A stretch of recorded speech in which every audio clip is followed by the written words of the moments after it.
All right, ladies and gentlemen, I'm going to make a quick video here. So we are back to looking at, or doing another update on the Immortality Protocol for our Arena Paladin build, for our Heal Reckoning Paladin build. So what I found out in my research is that you can't use items that have a cooldown timer on them longer than 10 minutes in Arena. At least I think that's how that works. So the Bulwark of Ancient Kings, turns out that you're not actually going to want to use that because it's got like a 30-minute long cooldown. You can't use that thing in Arena. So this sent me back to the drawing board a little bit. Like, okay, well, what do I do instead of that? How do resistances work in TBC? I can very clearly see that our Paladin build, I can go on over the Paladin build here, but I want to keep it here for a hot second. Our Paladin build is very, very over-engineered for being able to beat just about any class in the game with the exception of Fire Mage. So, like I said before, I boycotted TBC due to the bursting, the boosting last time, like the paid level boost, level 50, the free mounts, all that stuff. Back the first time around when TBC was out. However, I got on TBC right before the pre-patch for Wrath of the Lich King because, or maybe I was on, I don't know, it was before it. And I basically did a bunch of arenas in Phase 5 to get all the arena points in preparation for Wrath of the Lich King launching. So I get the Brutal Gladiator gear, going to Outland with Brutal Glad, you know, that whole deal. My Paladin is still like level 71 in Brutal Gladiator gear. It's really funny, which I find amusing. But while I was in the arena, my combat experience with the Heal Reckoning build, and this was with the Human Paladin, was I basically ran over just about any comp. We're talking like 80-90% win rate against just about any comp that didn't have a mage in it. And the only comps that even remotely stood a chance against this Pally Rogue build that I've been making videos on for a while now was Fire Mages. By far, my lowest win rate in the arena was versus Double Fire Mage. I very clearly remember having like a 50-50 chance to beat a Double Fire Mage, which wasn't that bad if you think about how often you run into Fire Mage and how good our win rate is in general. The other lowest win rate was a Fire Mage and then something else. So like Fire Mage Rogue or Fire Mage Druid or Fire Mage Discipline Priest. You know, Fire Mage plus something else that could do additional damage was my second lowest win rate, and that was like a 70% chance to win versus that comp. It really depended upon the RNG out of the Fire Mage. So, as you might imagine, I, to this day, live in utter terror about Fire Mages. Even when I was on the Warmane Henhouse server and I was doing PvP on their PvP server, making guides on that server, there you have no access to fire resistance gear. You cannot beat a Fire Mage in 1v1, even as a Heal Reckoning Paladin. They just do too much goddamn damage. Thank you, Blizzard. Yeah, I know I'm talking about you right now. They just do too much goddamn damage. But the moment you go anywhere near resistances versus a Fire Mage or a Spellcaster, like on the Henhouse server, I also couldn't beat Warlocks in a 1v1 duel. But again, no resist gear on those private server Henhouses. You so much as sneeze in the direction of resistances in TBC, you're going to be able to survive that no problem. So this got me wondering, since I couldn't use the Breastplate of Kings, or the Bulwark of Kings breastplate, what are my other options to deal with these stupid Fire Mages? And the only thing I could think of is I remember that my win rate was not only incredibly high against all the other classes, primarily because you're running around in fucking plate mail with a shield. Which, if you don't know, the top tier comps in Arena are basically Rogue Priest, that's number 1. This is for 2s, is Rogue Priest, then it's Rogue in some other class, and then the only things on par with Rogue in some other class is, Druid Warrior, no, it's like Druid Rogue or Druid something else. And then it's Warrior Paladin. I think they're the only ones that are kind of really up there. And then the wild card in the arena is like, you know, Frost Mage something, Fire Mage something, and then the big elephant in the room, of course, is the double palm Pyro Mage. Fire Mage, naturally. Take a drink of water here. But you'll notice in a lot of those comps, and I told you were top tier, a lot of it is because rogues are so broken. But they're usually like something paired with some kind of physical damage dealer. And the reason for that is because heavy armor in the arena is actually quite rare. There's only 2 classes basically in arena that can carry heavy armor, and only one of those can heal itself. And so you do the math on that. Like druids can go into bear form, but they can't heal themselves very well while in bear form. They're not healing anybody else while in bear form. Paladin's the only class in the entire game that can be Paladin's the only class that can basically be in plate mail with a shield and healing stuff.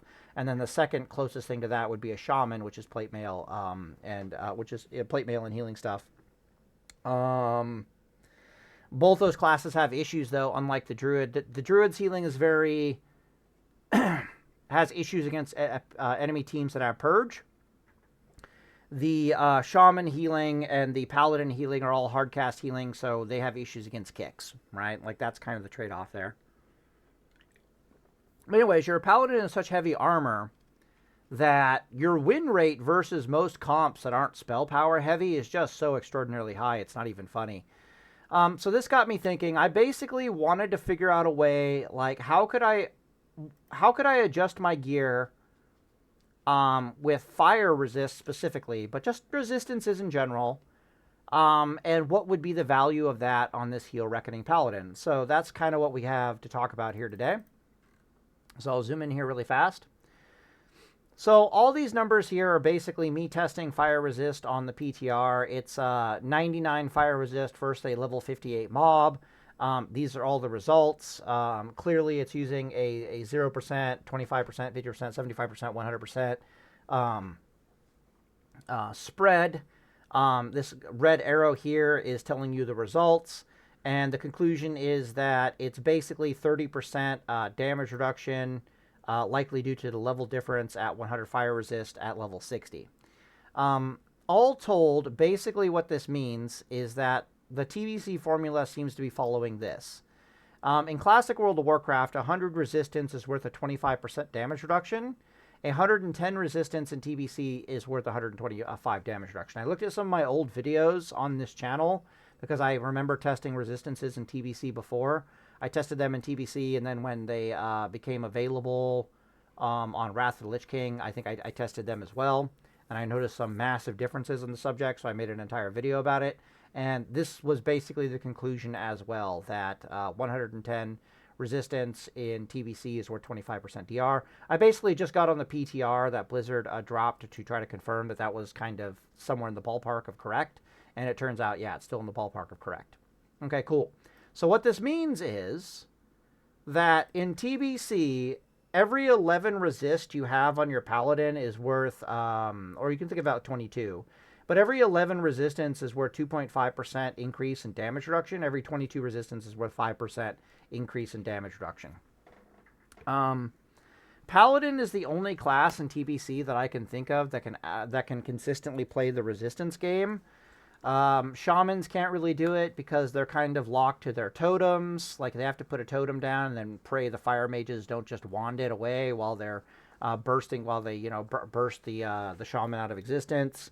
The druids have their what is it? Mark of the Wild. Yeah, druids have Mark of the Wild, but that can get purged off. So they really struggle to play the resistance game. It's just Paladin with Aura. That's the only class really left standing in 2s and 3s arena that can really play the resist game to full effect. So we might as well lean into that a little bit. So, oh yeah, okay. So let's move on over to here. Let's Control Z this out.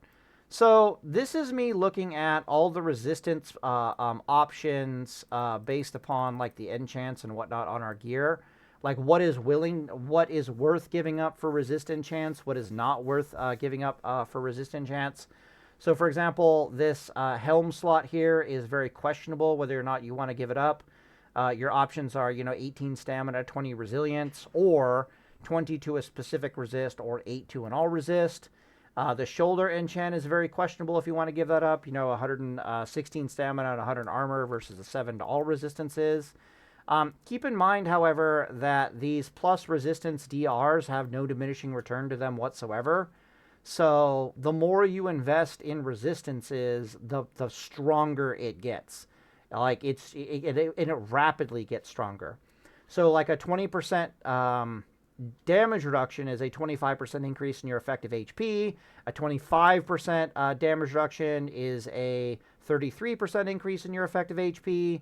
And then a 33% damage reduction is a 50% increase in your effective HP. And then a 50% is a 100%. And then 66 is 200%. 75 is, you get where we're going with this, right? So resistances are one of those things where the more you worship at the altar of it, the better it performs in combat. But there's also that break point where it's like you have enough HP to survive the enemy burst, like, 80%, 90% of the time. So what the fuck are we doing getting more resistance on top of that? Where is my mouse? Okay, there we go. Right. So, some things that I found not worth it to exchange. It's not worth it to exchange the headpiece for resilience, would be my guess. It's not worth it to exchange the shoulder for the all resist, would be my guess. The cloak is totally worth it to have 7 specific resist on it. The chest piece probably isn't worth it to give up the 150 hit points for 8 specific resist. If it was all resist, I could see us doing that, but since it's specific resist, it becomes kind of questionable. But I could be either way on this one. Places where it was worth giving up resistances, I think, was like boots. And I think it was worth it to give it up on gloves. And no, it wasn't worth it to give it up on legs. So, for example, if I go over here and we actually look at the changes that I've made to the Paladin, you'll see that I'm now wearing a necklace of fire resistance. We have 2 options here. There's a jewel crafting one with 18 stamina and like 30 fire resist that has like an hour-long cooldown to give you like a fire protection potion, basically. But you can't use that in arena. I decided to go with the 6 less fire resistance one here for the increase of 12 stamina. The other thing I put on this Paladin was a ring of fire resist. 34 stamina is pretty good, 30 fire resist. We're losing plus healing in both these cases, but I can already tell you right now that we're probably not going to miss it that much compared to having these increased win rates versus Fire Mage. If I find myself higher in the arena rating and I'm not queuing into Fire Mages anywhere near as often, you bet your ass that this fire resistance gear is coming off my Paladin. But if I'm in the arena and I'm queuing into Fire Mages over and over again, or I'm just seeing like, it feels like I'm queuing into them over and over again, yeah, we're putting on the fire resist gear and we're giving these guys the middle finger. The other thing that would cause me to keep the fire resist on is if for some reason, and I think this is what's going to happen, is that I'm going to run over all the other comps regardless of whether or not I'm wearing a deck piece and a ring of fire resist and then a few of my enchants or fire resist enchants. I'm going to run the fuck over them anyways. Like, my win rate versus them is so high that sacrificing some plus healing isn't going to change anything. Literally, it's not going to, and some other stats like intellect and whatnot isn't going to change anything. The other thing that makes me really comfortable having these 2 pieces of gear be fire resist, and it's only these 2 pieces of gear that are fire resist gear on my Paladin right now, is the fact that the weapon I'm going to be using primarily is the Hammer of the Naru, and the Hammer of the Naru actually has intellect on it. So that's why I said I'm giving up plus healing. I didn't say I was giving up intellect. It's because the 200 weapon is still keeping my intellect rather high, despite the fact that 2 of my pieces of gear basically just stamina fire resist gear now. The only thing I would even remotely consider swapping this weapon out with would be a Twin Blade of the Phoenix. This is in Phase 2. Twin Blade of the Phoenix, I'm gaining something like 10 additional DPS, which is really good. 12 stamina, which is really good. A little bit more attack power, so probably 11 DPS. Critical strike rating goes up, but it's that crit rating that bothers me, because it's that crit rating. You'll notice there's no intellect. So rather than intellect on this weapon, which has 3 sockets in it, so I can stamina it out the wazoo, it doesn't have the intellect on it. So at this point, the fire resist gear swap becomes a little bit more questionable. But one of these two weapons is going to be my favorite weapon to have in Phase 2 Arena. I'm either going to be rocking the Twin Blade of the Phoenix, or I'm going to be rocking the Hammer of the Naru still, since the Hammer of the Naru has Intellect. One of those two is going to tickle my fancy a bit more than the other. But that's it. Those are the only two items that got swapped out for fire resist gear, was the ring and the neck. You'll notice that we still have the Glyph of the Gladiator. We still have the Naxxramas, so I refused to swap these out for resistances. I also refused to give up the 150 health for the specific resist. And, but I do have a fire armor kit for gloves, a fire enchant for the cloak, and then another fire armor kit for the boots. And that's kind of all I chose out of the enchants. Now, the reason why I did it this way, your other option, of course, is to take fire resist on helm and give up Glyph of the Gladiator, and then take fire resist to chest, and then fire resist to shoulders. And then rather than these two items here being fire resist stamina items, you have them be like, plus healing, spell power, stamina, intellect items. I didn't like that route as much as going this way, but you might want to season to taste.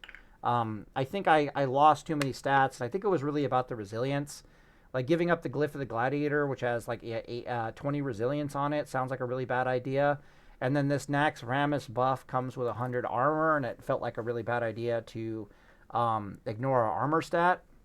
But I could be kind of sold either way, if that makes any sense. I mean, these two right here are basically 27 fire resist. And then if we want to give up the chest, it would also be another, 8 fire resist, I do believe. So you're looking at, 35 fire resist on the enchants. But you have to give up, that's just as much as this ring gives me right here, right? The ring's just giving me 30 fire resist. The difference is the ring, I'm losing intellect, and I'm losing plus healing. I'm not losing stamina. And here I'm losing stamina in exchange for fire resist. Here I'm losing stamina in exchange for fire resist. And here I'm losing health in exchange for fire resist. So this build basically gives me as much health as I can possibly have on my Argent Defender Paladin, while at the same time still worshipping to a degree at the altar of fire resistance. All right, cool. So let's actually look at the results. So we have 85 fire resistance here with our 85. Our aura is going to give us 70 fire resist, so we have 155 fire resist. Enemy spellcasters at best in TBC are going to have 35 magic pen. Most of them will have at least 20 magic pen. They're getting magic pen, so we're on the same page here. There's a unique gem. Let's switch over to the mage really quickly here. Gear. Mage, gnome. There we go. So just so we're clear where the spell pen is coming from, this is a phase 1 fire Palm Pyro mage geared up, so we can talk about what the adversary looks like, what their stats look like, what their burst looks like. We got all the math on this. We'll start talking about that here in a second. So they have 20 spell pen from an enchant to their cloak.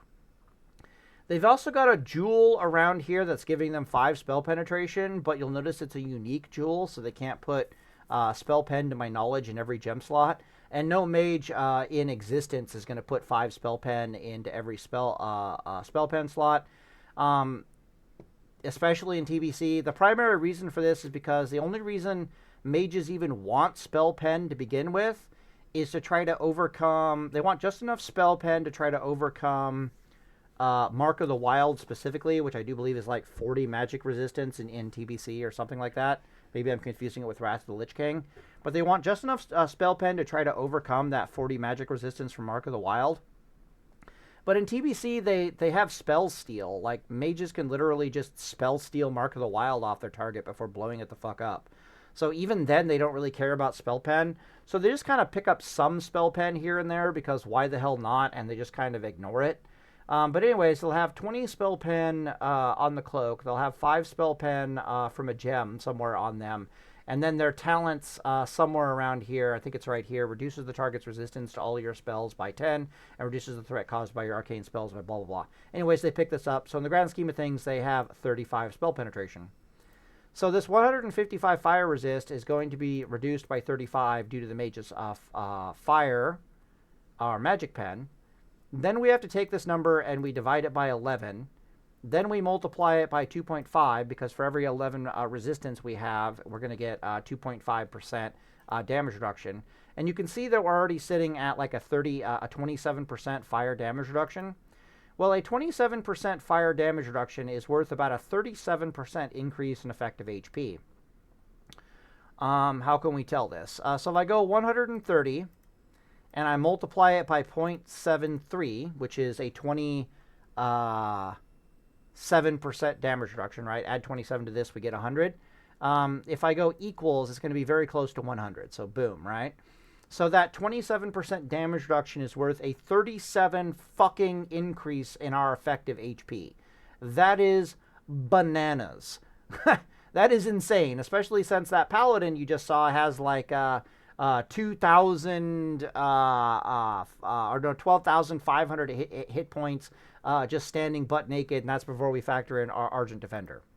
So, to give you an idea of this, before we start talking about the Mage's Burst, the heal rec, I changed the neck piece to have plus 12 stamina, but minus 6 fire resist. So, the Argent Defender's standing effective HP against a fire mage... No, the Paladin's standing effective HP against an enemy spellcaster is going to be close to 16,000 HP. Okay, so this Heal Reckoning Paladin's build is going to have about 16,000 effective HP.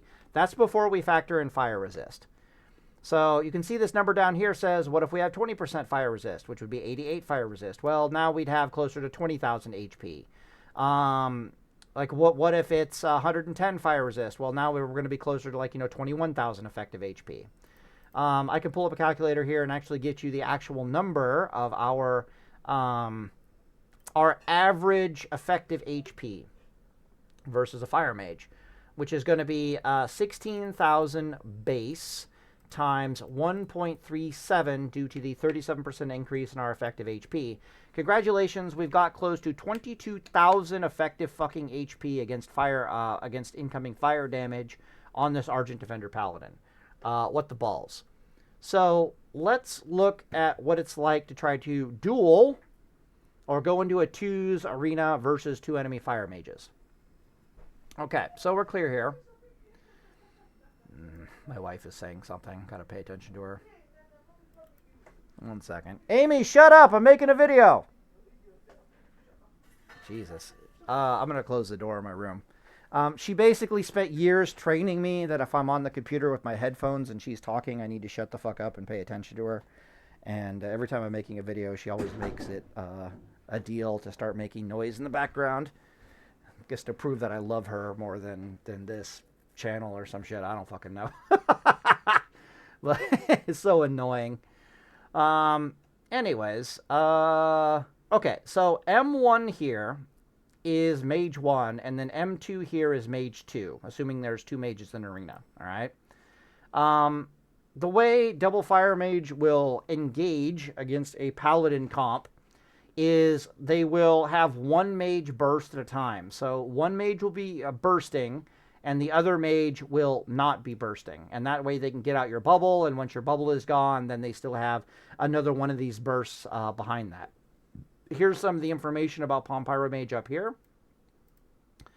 They have 35 spell pen. Their spell crit does plus 100% damage. They gain plus 30% spell damage for 15 seconds. This is what's really doing their burst. The thing is called like Arcane Power or something like that. I think it's this thing here, Arcane Power, 3-minute cooldown. When activated, your spells deal 30% more damage while costing 30% more mana to cast. This effect lasts up to 15 seconds. So that's pretty gross.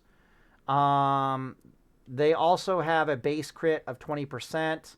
They have about 750 spell power in phase 1, about 900 spell power when they're bursting.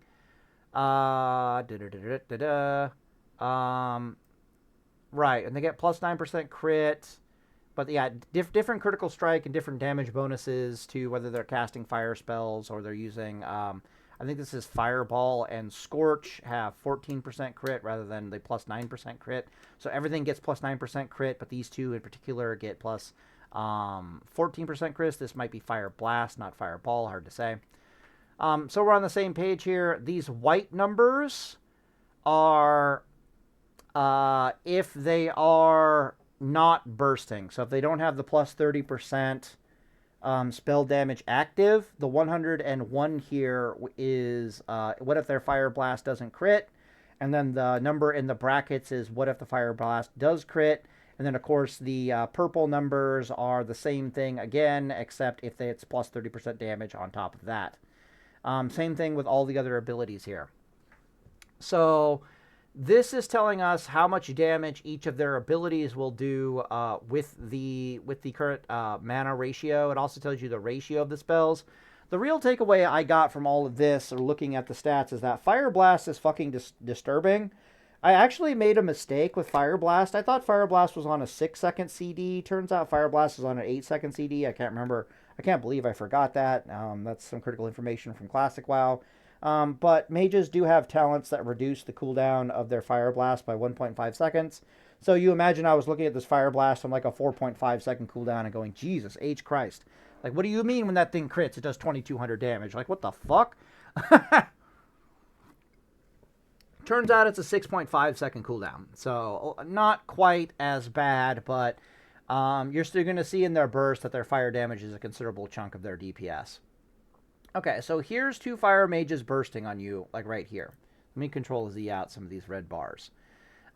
Here's two fire mages bursting on you right here. So I try to gear my paladins so that I can survive a 1 in 4 RNG burst lay, okay? Which means when the enemy is bursting on me, if they're getting really good RNG, if their critical strike and all their RNG on their stuff is basically rolling above, like well above normal, like effectively doubling, I want my paladin to be able to survive this shit. Because if I can survive a 1 in 4 RNG burst lay, that means I'm going to survive their burst somewhere in the vicinity of like 80%, 90% of the time, because that's how classic World of Warcraft mechanics work. To give you an idea of this, it would be like, imagine if an enemy class bursts on you and their burst consists of 4 spells. So they're going to do 4 spell casts and that's their burst, okay? I want to be able to survive 3, somewhere between 2 to 3 of those spells critting me, right? 2 is the minimum. Ideally, I can survive 3 of those spell bursts critting me. If I can survive 3 of those incoming spells critting me, the odds, that means I'll die to 4 out of 4 critting me, but the odds of 4 out of 4 critting me is virtually non-existent. And that's how you go from like, well, I can survive 75% of incoming bursts to I can survive 90% of incoming bursts. The reason for this is because it becomes less and less likely RNG-wise that everything's going to crit if they need everything to crit to kill you. So here we can see that the enemy burst is going to consist of 4 Fire Blasts, 2 Blast Wave, 2 Scorches, and 1 Pyroblast. You'll notice that there's only Scorches coming out of the Bursting Mage and only Pyroblast coming out of the Bursting Mage. Palm Pyro, right? I can show you the skill. I do believe it's this one. Presence of Mind, 3-minute cooldown. When activated, your next mage spell with a casting time of less than 10 seconds become an instant cast. Yeah, that's what makes it Palm Pyro. Palm standing for Presence of Mind.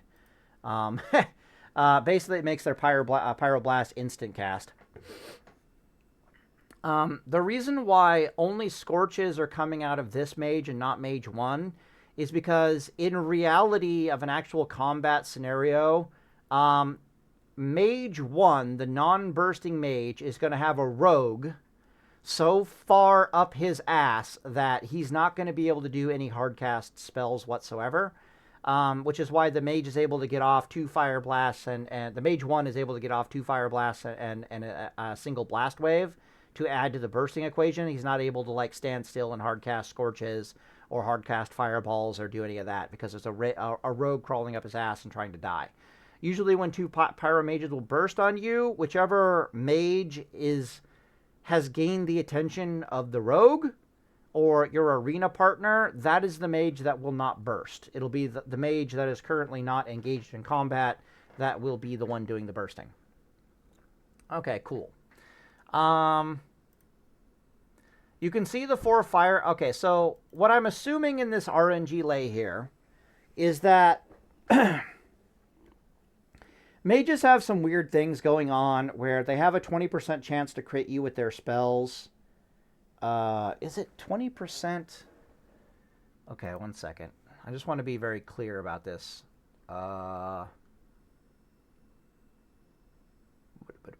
Where's the melee crit? Spell crit. Okay, so you can see here these mages have very close to 20% spell crit.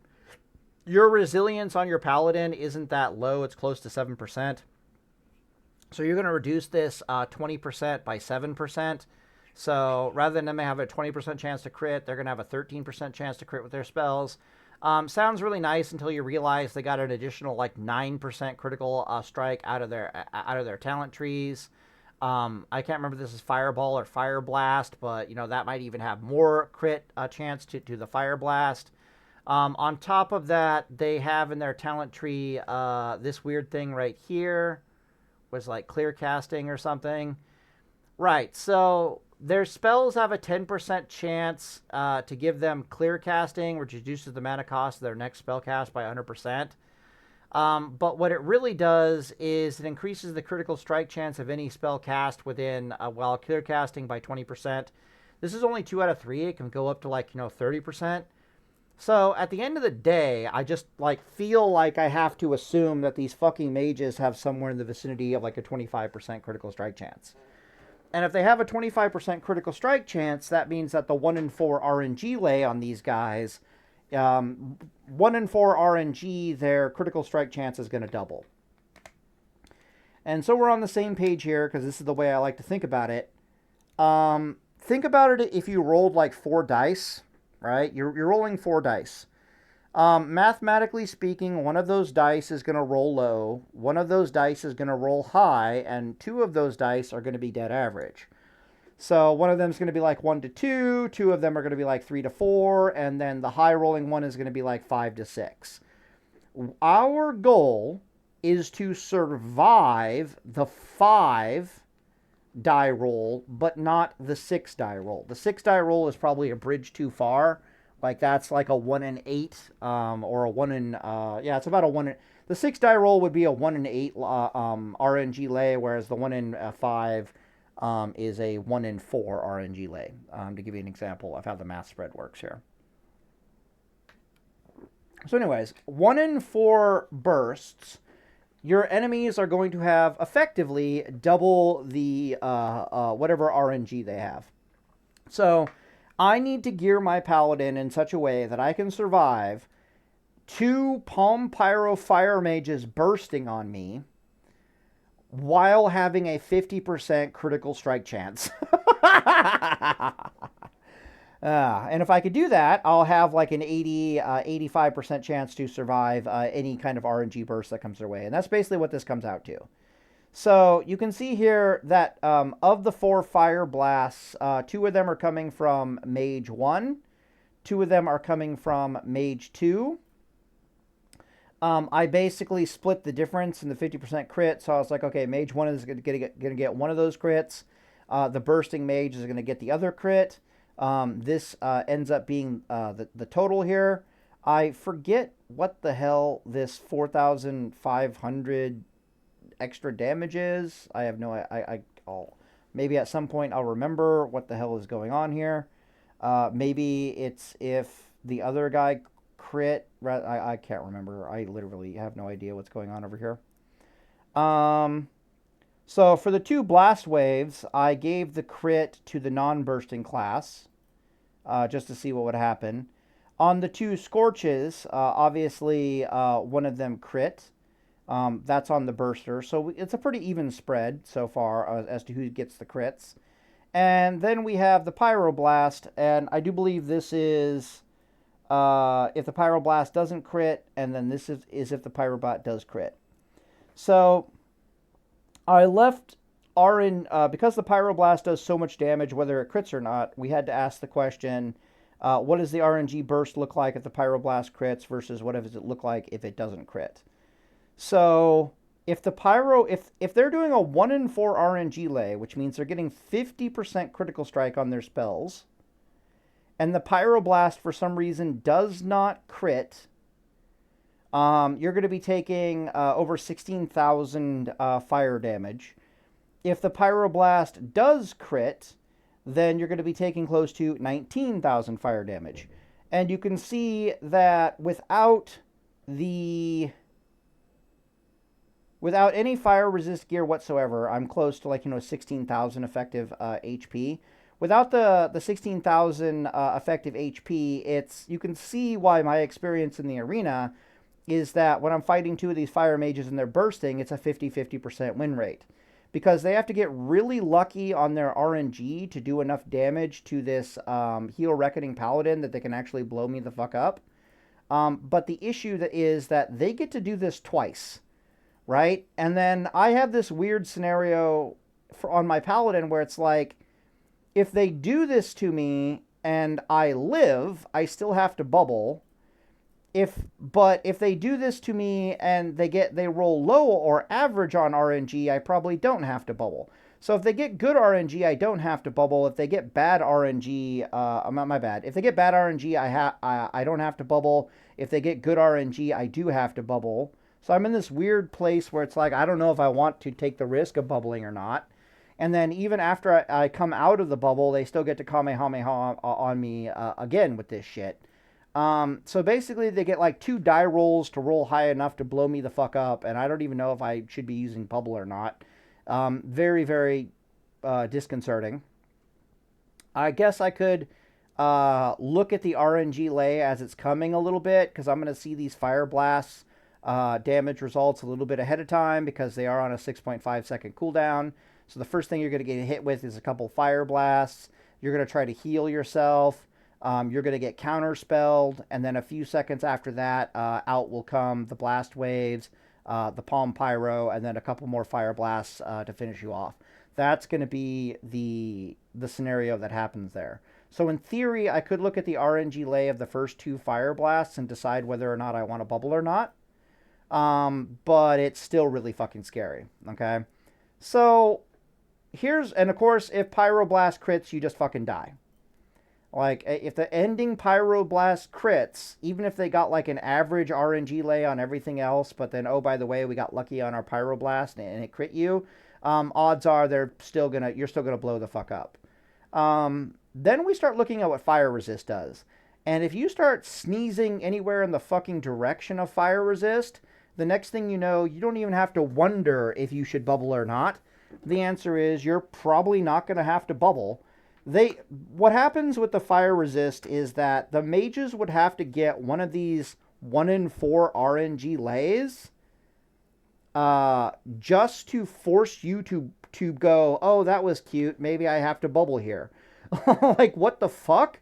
Like, they would have to get super lucky to even get the bubble out of you, let alone get super lucky, get the bubble, and then somehow get super lucky on their second RNG lay to theoretically blow you the fuck up. So once I'm anywhere near the vicinity of like 20% fire resist, let alone 25% fire resist, let alone 27% fire resist, you're going to survive against Double Mage Burst pretty much 100% of the time. The net result here is that I'm going to go from a 50-50 chance of beating Double Fire Mage in Arena to like a 100% chance, or probably close to like a 95% chance to beat Double Fire Mage in Arena with this Fire Resist gear. I'm going to say 90% because they can always get lucky with their RNG, right? I'll probably have a 90% win rate. Against my second, that was my worst win rate on this Paladin by miles. My second worst win rate was Fire Mage plus some other damage dealer, and the exact same thing plays out with them. But the Fire Mage gets really lucky on their burst, and the other damage dealer gets really lucky on their burst. And I was like, I'm going to try to not bubble here. I might just blow the fuck up if they get super lucky, which is why I had like a 30% win rate. I mean, about 70% win rate against those comps. But with the Fire Resist, you're going to have like a 100% win rate against them. It's not even going to be close. I also feel like I didn't give up anywhere near enough stats to significantly lower my win rate against the other comps. I remember during the fighting that our win rate versus a comp that did not have a Fire Mage in it was upwards of like 85-90%. RNG can always come for that ass, so it's really hard to get over a 90% win rate. What am I trying to say here? Lowering the stats on my Paladin a little bit, I don't think is going to reduce those win rates very much, like at all. I can't see it really being an issue in the grand scheme of things. Maybe I've sacrificed 2, maybe 3% win rate. So now we're talking about, rather than having an 85% win rate against certain comps, now I have an 82% win rate against certain comps.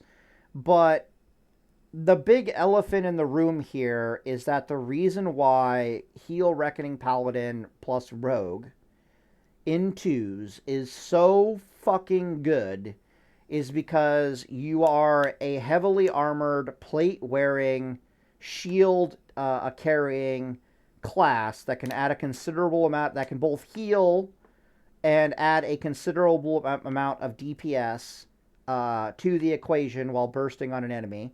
You can bubble and maintain full DPS rotation on the enemy, which is fucking terrifying. On top of the fact that you're like twice as hard to kill as a normal fucking paladin, which means you don't give a shit. Whereas Holy Shock, for example, has to go Holy Shock very rapidly. Both Holy Shock and Deep Ret Paladin very quickly in the arena have to cease offensive operations and go pure, holy shit, I need to heal, I need to try to survive, I need to try to help my teammates survive operations. They cannot maintain offensive operations for very long before they're forced to do their fucking job and heal. Or, hide behind a pillar and hope they catch heals in the case of, a Deep Ret. Whereas this Paladin having, twice as much HP more than normal, basically doesn't give a shit. So I did the math on it. It's like within the first 11 seconds of combat, a Holy Shock Paladin has to cease offensive operations and go and try to heal, or they kind of die. Or basically they have to bubble, and then they have to try to heal themselves and heal their ally who's now getting focused after 11 seconds of combat. This Argent Defender Paladin, it's closer to 16 or 17 seconds of combat where he's even considering the need to bubble. And what's worse is that the Holy Paladin has to put 2 Holy Lights into himself in order to bring him up to 70% HP, whereas the Heal Reckoning Paladin only has to put 1 Holy Light into himself to bring himself up to the same 7,000 effective HP benchmark due to Argent Defender.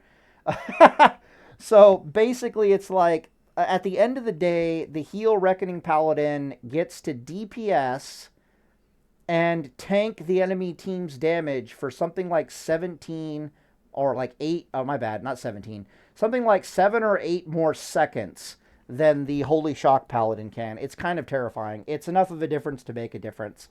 What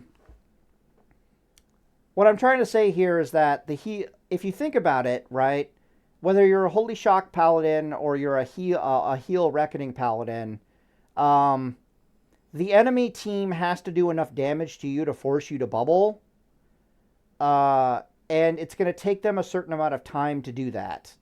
Once you have bubbled as a Paladin, you need to do 2 things. The first thing you need to do is to heal yourself up enough to where when the bubble wears off, you just don't. You still have enough HP to fight it out with the enemy team. But at the same time, the enemy team has already switched focus from trying to DPS you to trying to DPS your ally. Luckily, this is where rogues are really good. Rogues are super hard to kill for short periods of time, so when they're getting DPS'd on, they're usually not taking that much damage.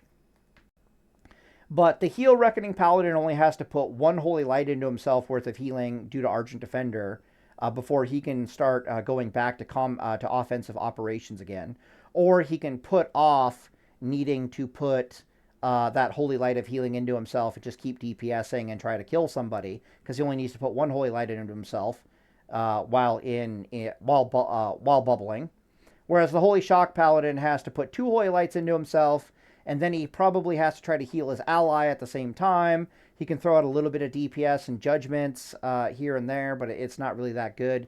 Basically, the heal Reckoning Paladin just gets to pump out more DPS for longer while face taking the enemy team's damage for longer than the Holy Shock Paladin. He's just a better Holy Shock Paladin in the grand scheme of things.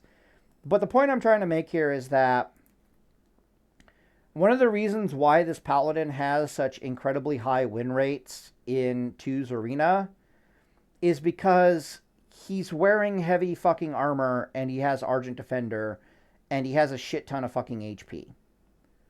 The reason for this is because a lot of top tier comps in Arena are Rogue plus something, they're Warrior plus something, they're Hunter plus something.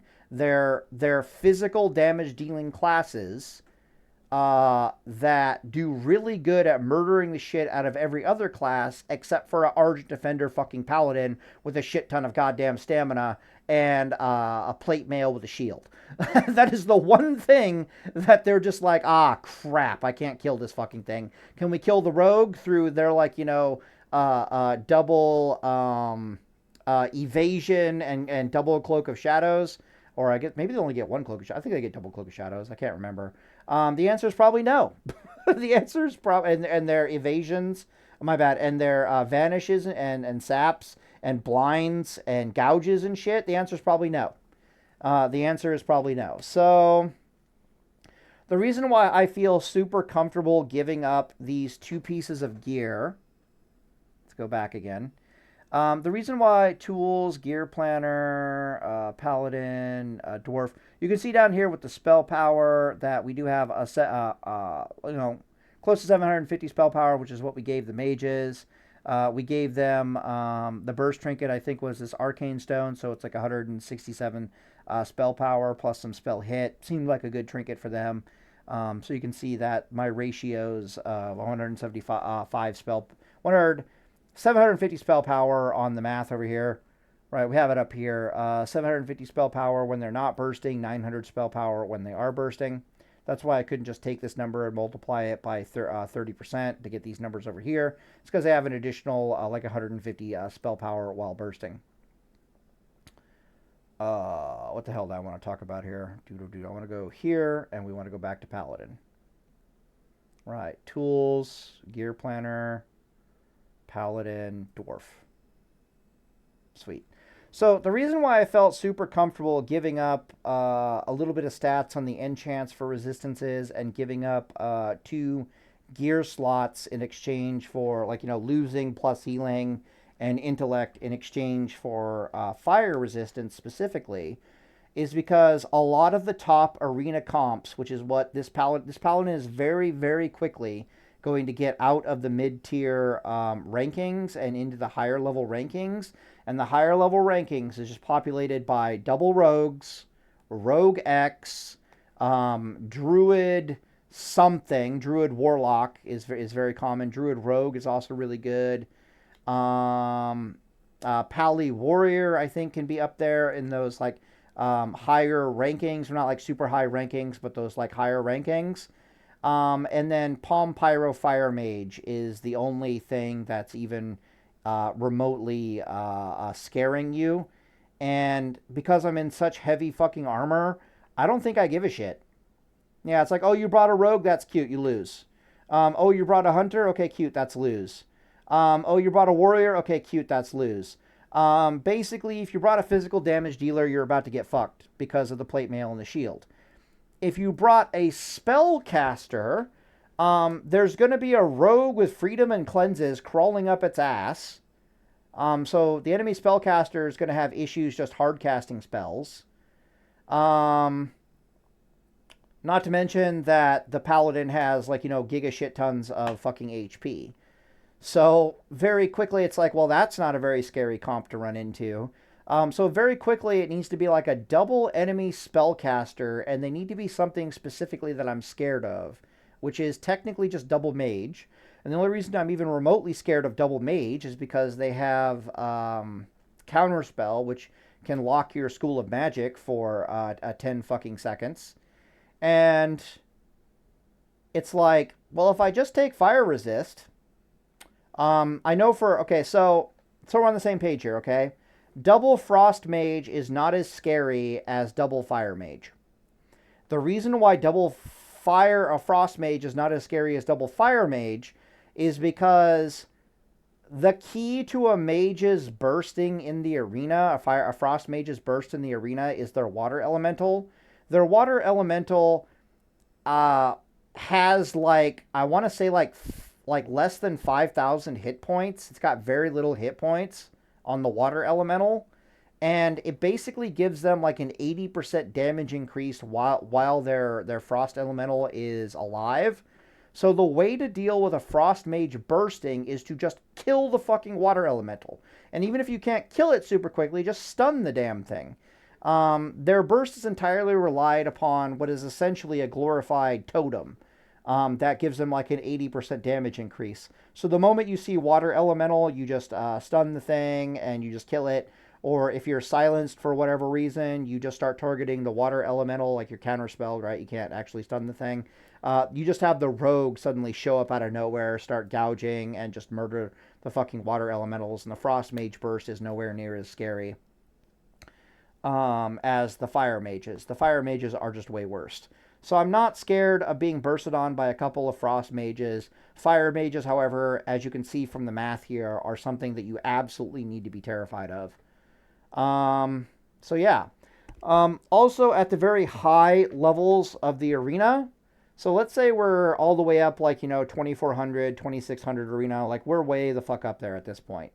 There are so few enemy teams that are at those higher levels of arena rating that when you queue for the arena, this is what I've learned from watching videos, so I'm regurgitating someone else's experience. You just end up queuing into the same enemy teams over and over again. It's literally just the high ELOs versus the high ELOs. And at those if that's the situation that is happening, having some pieces of gear here and there that I get to customize for resistances or not resistances, or not, is going to dramatically increase my win rate. So, for example, if I'm at the high end of arena and I keep queuing into, like, rogue mage, and the mage is specifically a frost mage, this resistance is not going to be fire resist anymore. It's going to very quickly turn into frost resistance, because that'll increase my win rate against the comps that I'm currently queuing into on a regular basis at the higher level. That's assuming that I even need to. Then or for example, if it's Druid Warlock at the high end, we're going to make it Shadow Resist. Maybe I even keep Fire Resist on for Druid Warlock.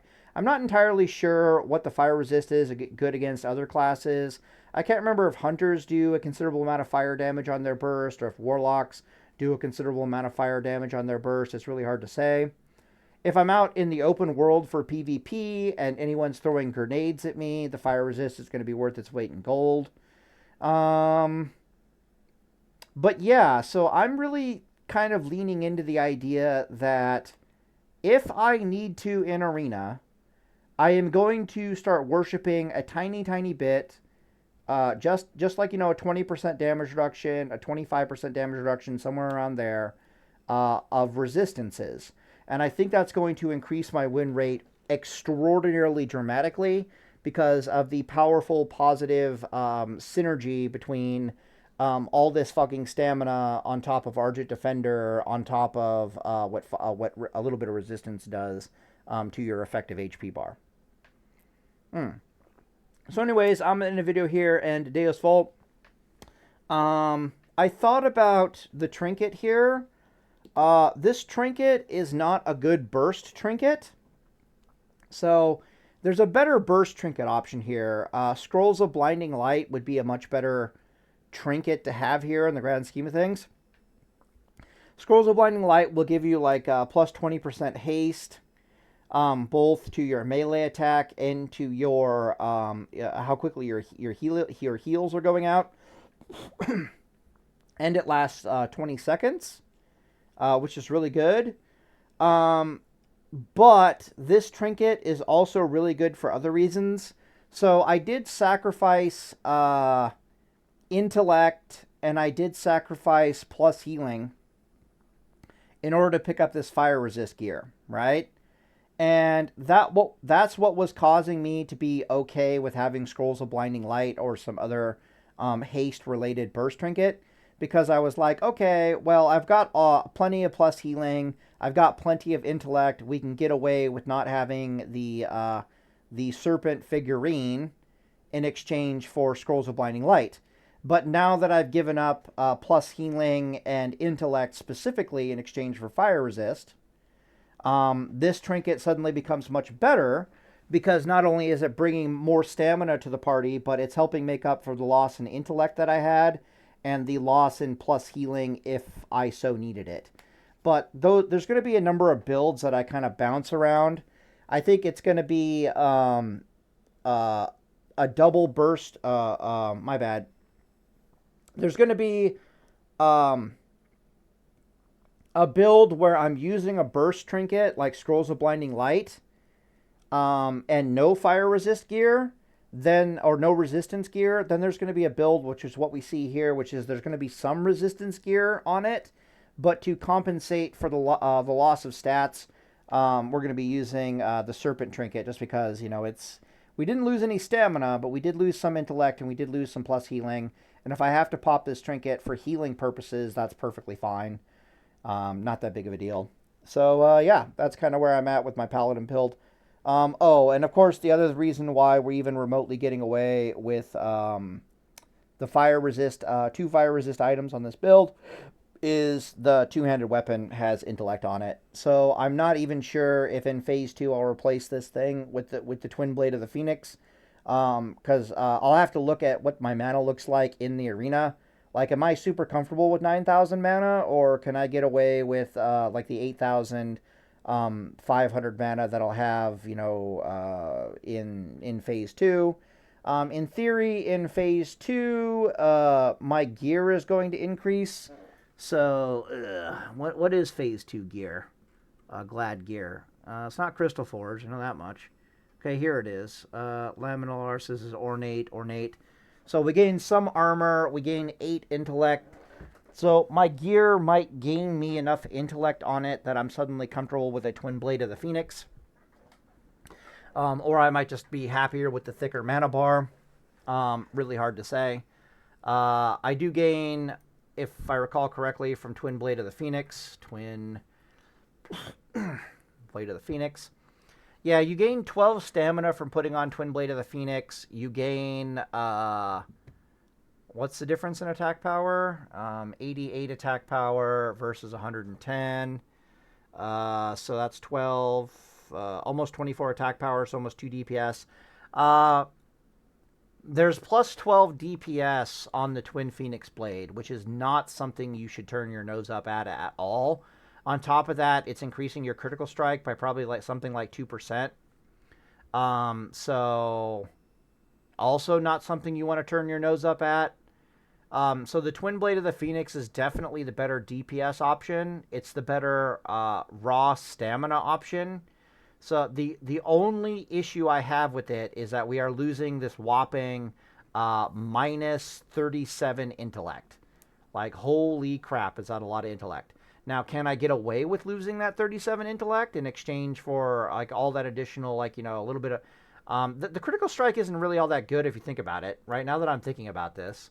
So if I scroll down here, like, what the fuck is my crit? My melee crit is virtually non-existent. And so the critical strike stat for PvP purposes is virtually dead weight on this Twin Blade of the Phoenix because my enemies are going to have enough resilience that it's not even going to matter. Like, so yeah, that's literally just a dead stat. So my PvP resilience is literally 7%. So it's literally a dead stat. So it's like, yeah, I gain 2% crit. That literally doesn't matter.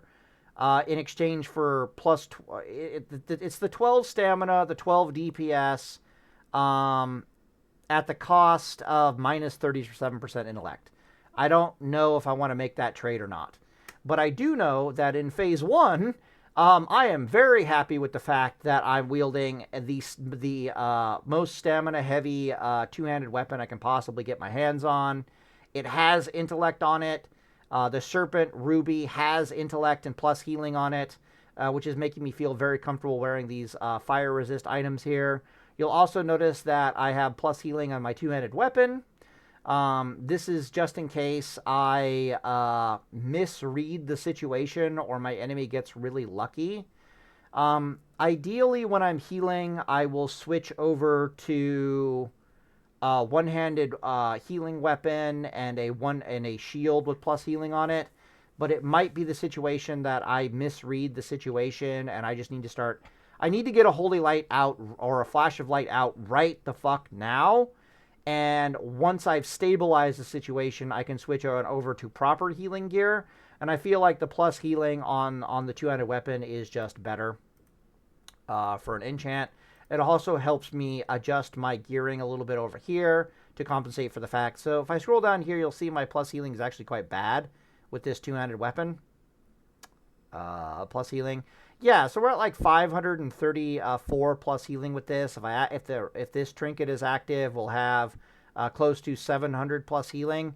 700 plus healing is kind of the minimum that you don't really want to drop below. If I switch this over to a one-handed weapon and a shield, Merciless Gladiator, we just want Glad, right? Glad? What? Yeah, okay. I think it's Gladiator Salvation, and I remember they don't actually have a fucking healing shield in the first in the first arena. They don't have a healing shield. Yeah, I remember this. They don't have a healing shield, and then in the other what's it called? Seasons, they were like, oh shit, there's no plus healing shield for paladins. So you're just kind of like, what the fuck do you mean there's no plus healing shield from the arena gear? And then they fix that in like by season 2. It's really funny. That's an Axramis shield. Maybe that's your Bish shield. I really don't know. Let's try to find something from like Karazhan or something. I think it's the Vendor shield is the best one for you. It's something like this. Maybe there's a Karazhan shield that's better for plus healing. This is Karazhan. All right, fine. We'll put this on because it's really about armor, right? And then we need enchant on this fucking thing. Do I go resilience, block rating? Okay, all $5 resistances, 8 to frost resist. You guys got specific resists? I mean, I'm down. Doesn't look like it. It looks like just frost. I guess I'll just put stamina on the shield because I don't want to lose too much stamina when I switch over to it. No plus healing on the shield. All right, whatever. We'll just go 18 stamina. Okay, cool. You'll notice that my HP dropped rather considerably. We actually lost HP from the Blade of the Naru by a considerable amount. Our plus healing, however, did go up from 530 to like 951. What is that an increase of? That's like that's like 400 plus healing increase. That is a monstrous amount of plus healing. I'm pretty sure you'll agree with me on that one. So when you're healing, this is the paladin that you're using. But when you're actually trying to kill someone or you're actually trying to out-tank someone, you're using your stupid Naru hammer. Which you can... Yeah. Then we gotta put gems in this stupid thing. We want blue. Blue would be nice. Blue. Blue. And then you get your...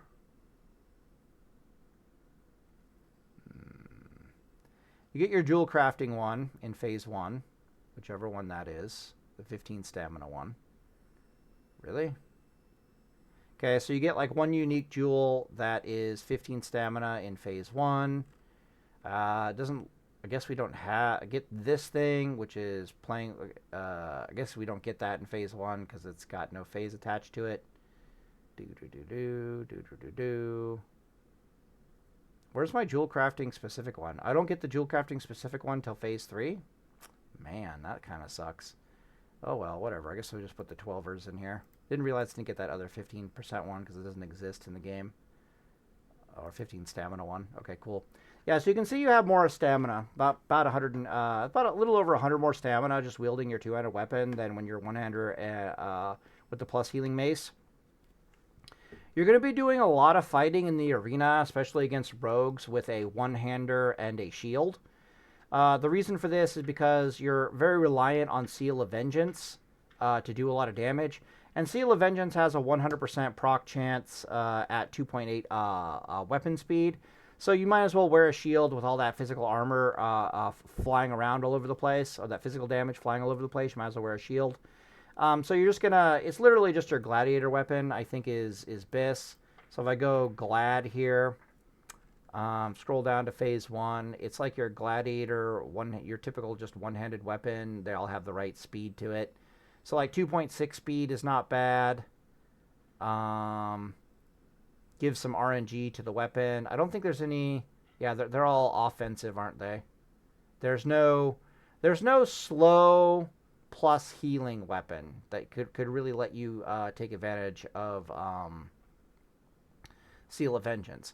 It's not the worst thing in the world to thunk on someone with your plus healing weapon, believe it or not.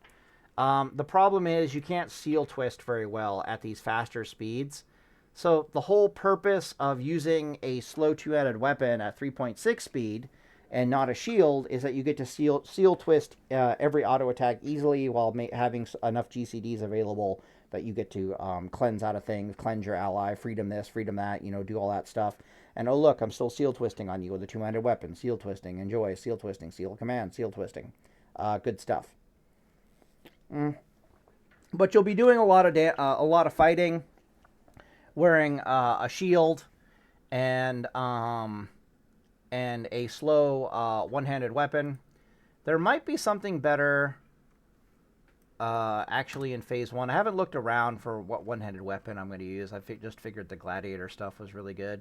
Let me guess, this is blacksmithing in phase 1? Yeah, it's because it's so high item level.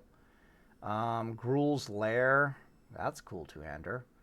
Now it's a glaive, that's Gorehowl, that's Hammer of the Naru, this is Light's Justice, it's 1.8 speed, which is too fast. It becomes really hard to seal twist these weapons. Hurls and Axe, use Hurls and Axe to attempt to calculate your target for a bunch of damage, 3-minute cooldown. That's not half bad, it's just got no stats. Ugh. Planer's Edge, no stats. I really just think it's your gladiator weapon. Oh, there's Deep Thunder. That's nice. Ironheart Champion, Moonglaive. Come on, one-handed weapons. Where the hell are we at? Whoa, whoa, whoa, whoa, whoa. You have 3 sockets? Oh, but no. Ah, shit. What the fuck is a Doomwalker in Moon Valley? Normal. Weird. But versus Hammer of the Naru?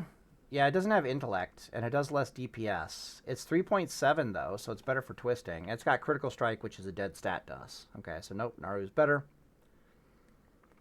I'm pretty sure it's just your glad weapon. 3.5. Whoa, whoa, whoa. I remember Despair being interesting. Okay, no. Mace. Ooh, hello, you got a socket? But it's got no stats. Like, what the fuck is this thing? High DPS. Critical strike is a dead stat, though. Too fast. Legacy. Nothing's going to beat Naru. I've already looked at the two-handers. Karazhan. Okay, stats. 1.9 plus healing wep. This is not bad, considering it's a slower plus one-handed weapon. Or a one-handed weapon with stats, with plus healing. That's not half bad. Ooh, okay. 2.7 speed. What the fuck is this? 2.7 swing speed, 87 DPS, stats. It has agility, which sucks, but, you know, whatever. Dead stat, basically. A bunch of attack power. That's not half bad. The spike blade is not half bad. I'm going to click that just in case we can find something better around here. We're definitely going to want whatever the hell that shield was. What the heck was that shield? It was this, right? Glyph of the Ancients and Karazhan. We'll give that a try. Was there a shield out of Gruul at like the 125? Doesn't look like it. Legacy Defender, Vindicator. Okay, it's got no stamina on it. That sucks ass. Yeah, it looks like we're just stuck using whatever the fuck this is. We'll put stamina on that thing. Stamina. Okay, 18 stam. Okay, cool. Our stam's not that bad, right? 2200. It's not half bad with this weapon. I want to compare that to the Glad.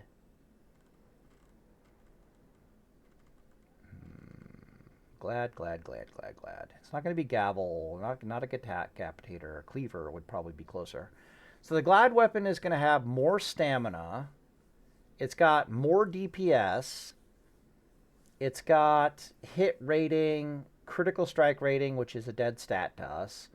Improve more resilience and attack power. It's probably just a better weapon, even though it's 2.6 speed.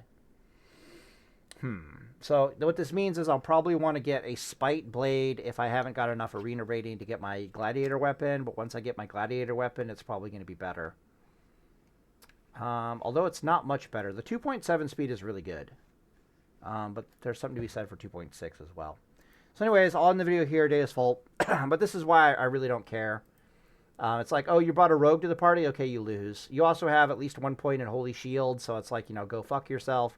It's difficult to describe to you just how little shits you give about physical damage dealers trying to kill you in Arena.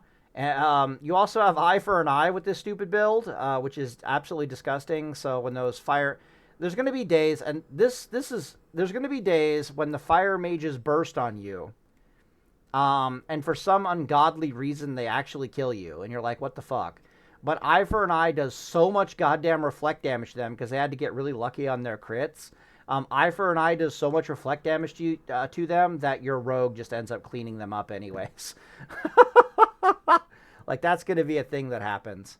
But yeah, so I'll end the video here, and Deus Vult, that's what I've been working on for Immortality Protocol.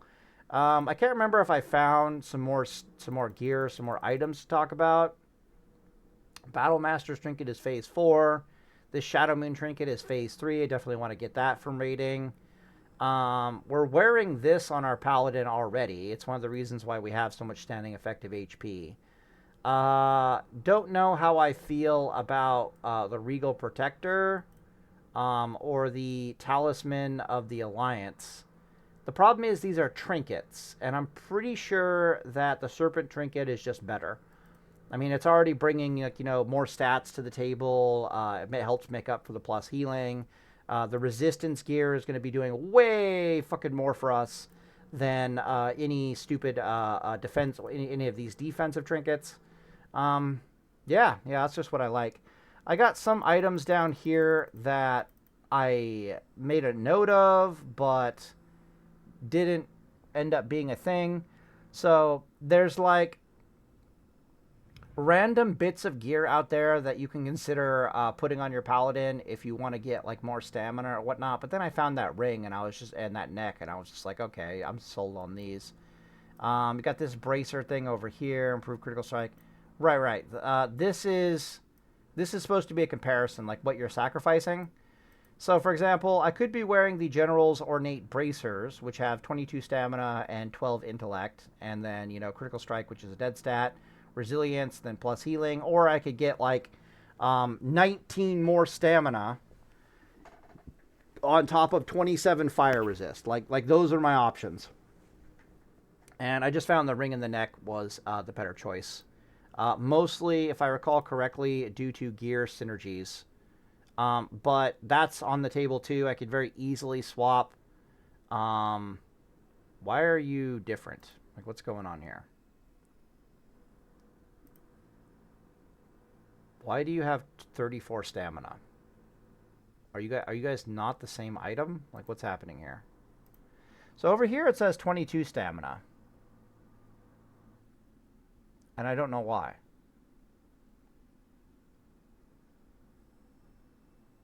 Huh. Aren't you a weirdo? Whatever. But I could very easily switch this out for even more fire resist, but I didn't feel the need to. So it just took a while to figure it out. Anyways, I'll end the video here. Deus Vult. Yeah, I got Judgment on the Stamina on the Judgment, so even more resilience. There's another book that I might be tempted to take because I've got, like, I'm so durable already that adding a little bit of resilience on my Judgment probably won't move the needle.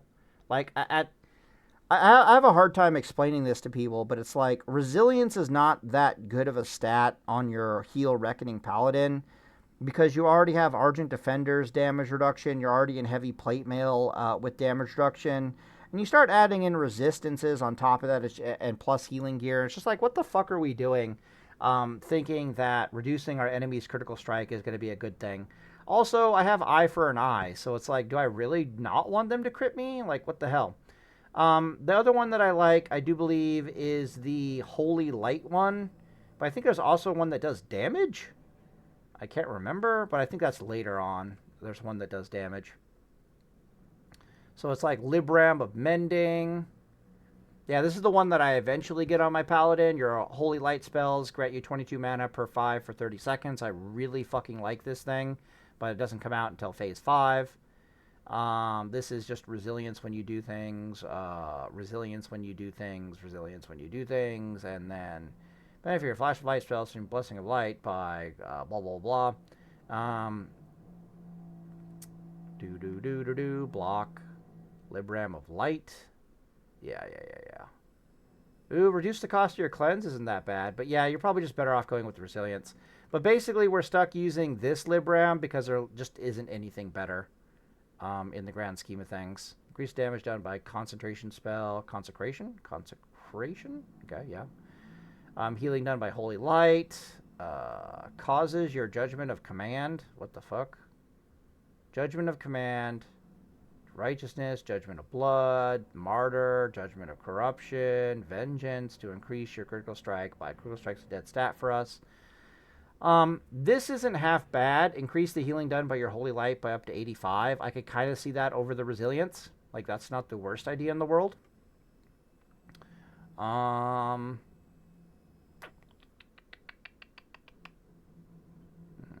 Yep. Nope, it's only later when we even get to look at these, and they're kind of like sort of worth a damn. Judgment Ability also increases your shield block value by 86 for 5 seconds. Like this is really good, for example. But that comes out in phase 3. There's one other one around here where it's like, do more damage, and you're like, what the fuck? But that might be like way down the line.